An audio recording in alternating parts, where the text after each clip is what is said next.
in teaching traditional martial arts or learning or studying traditional martial arts like karate or taekwondo or aikido or judo or jiu-jitsu or kung fu or tang sudo or hapkido, can these traditional martial arts accurately prepare you for self-defense?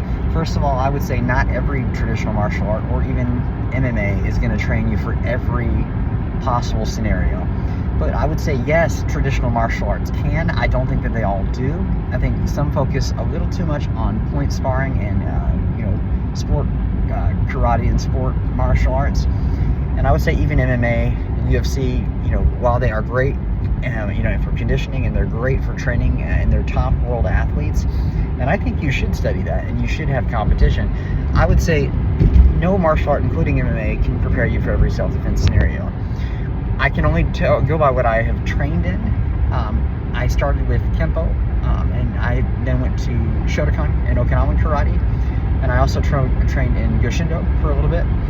My black belt is in Okinawan and Shotokan Karate, and I will tell you, we train not only in kata, we train our bunkai, which is our practical application for self-defense from the kata that we extrapolate from the techniques.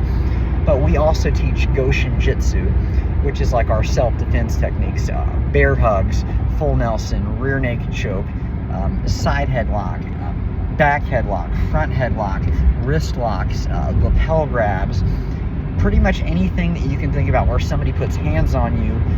With my sons, I haven't started the ground fighting yet, or the defenses against it and the mounts and that sort of thing. But I have started to teach them break falls and that sort of thing so that we can be prepared once we get into that.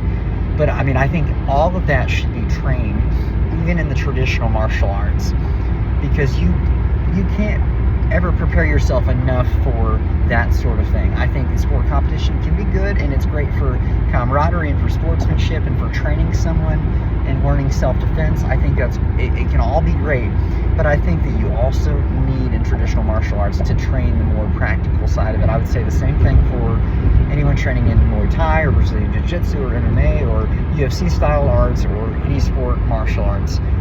Any traditional art and MMA, I think still both sides, they're not at war. They're two sides of the same coin. They're not in competition. In fact, many MMA fighters and people who practice that sort of art, or more modern combatives or realistic fighting situation, I think they complement each other, and I don't think one is more important or more skilled or talented than the other. I hope you have a great day. Bye.